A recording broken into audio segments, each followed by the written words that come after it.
ẹ kúlé làǹkárá alẹ́ káàbọ̀ làǹkẹ́rọ̀ ọ̀nà orúkọ mi ò yí padà Mr Mighty lórúkọ tèmi ń jẹ́ dákú tí ò ṣe é jígbé Mighty Play TV akígbègbè ń káàbọ̀ sórí ìkànnì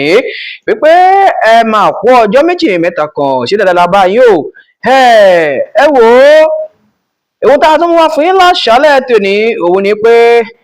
ọ ń pariwo wọn ní ẹ jọ̀ọ́ ẹ ṣàánú wa ẹ má jà bábà ikú ẹ ṣàánú wa ẹ ṣàánú ìkúnlẹ̀ abiyamọ látara wa ẹ jọ̀wọ́ ó ti ń pọ̀ jù àwọn wo ló sọ bẹ́ẹ̀ àwọn ló ń kígbe ọ̀wọ́n wo ni wọ́n ń pariwo síta èyí ni fọ́nrán èyí tó bọ́ta ní ọ̀sán òní láti orílẹ̀ ìlú Benghazi ní Libya níbi táwọn ọmọ Yorùbá àtàtà tí gbogbo wọn ti ń mọ ariwo bẹnu wípé ẹ ṣàánú wa ẹ ràn wá lọ́wọ́ a ti ṣe kí ni a ti pẹ́ nínú ẹ̀wọ̀n yìí ibi tá a wà yóò tẹ́ wa lọ́rùn wàánú tiẹ̀ ṣe mí nígbà tí mo rọ́mọ kékeré kan jòjòló èyí tí wọ́n gbé tí wọ́n ṣe àfihàn ọmọ náà tó jẹ́ pé àbí ìpínlẹ̀ abiyamọ yóò ṣe gbogbo àbá abárọ̀mọ yìí torí pé ibẹ̀ ò ń ṣe léèyàn gidi o ẹ jọ̀ọ́ òun ni ariwo tí wọ́n ń tì bẹnu wípé ó ṣe àwọn àràbù tí wọ́n jẹ́ ọ̀gá ọlọ́pàá fún gbogbo wọn níbẹ̀ ni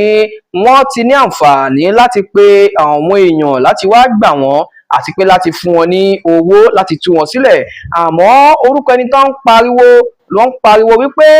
ẹ bá wa pe Maurice ló ti gba owó lọ́wọ́ àwọn tó sì sọ pé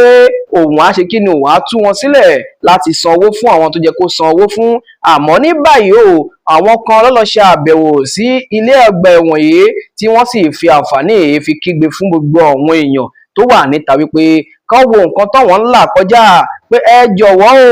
Maurice ò wá gbà wọ́n lẹ̀ o ta ni Maurice níbo ni Maurice ń gbé báwo ni Maurice jíjẹ́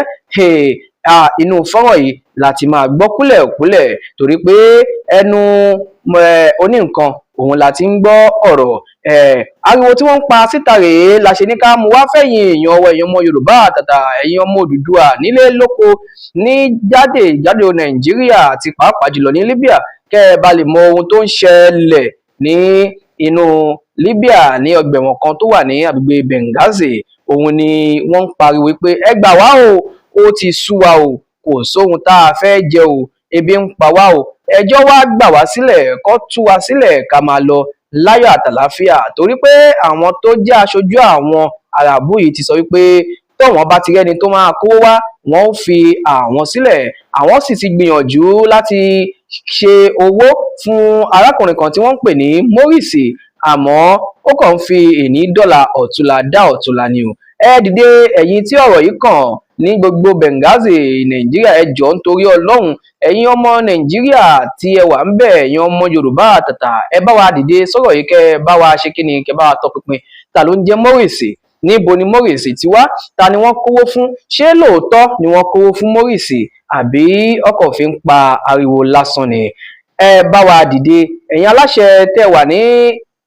Nigeria Embassy ní Tripoli ẹ jọ̀ọ́ ẹ bá wa ṣiṣẹ́ lórí ọ̀rọ̀ yìí kò ní bàjẹ́ ayé yín ò kú ní tàbí gbúgbúrú torí pé amọ̀pẹ́ ń gbìyànjú bẹ́ẹ̀ ṣùgbọ́n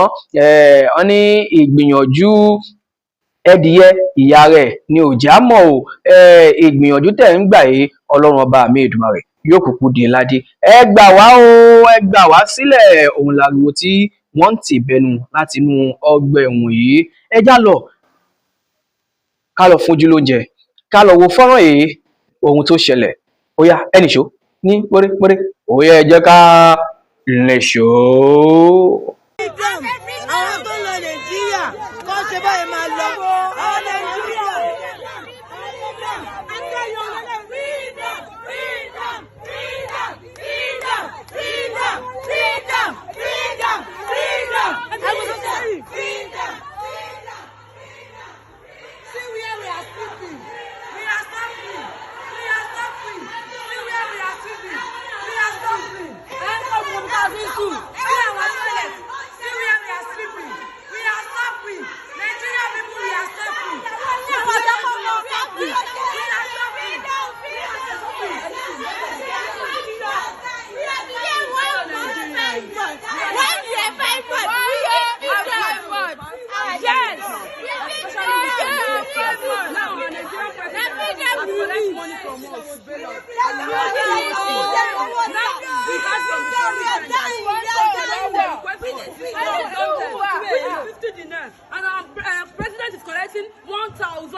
Nigerians, we stay calm because we want to defend our country. We want to protect our name. We want to protect our country, Nigerians. Yes.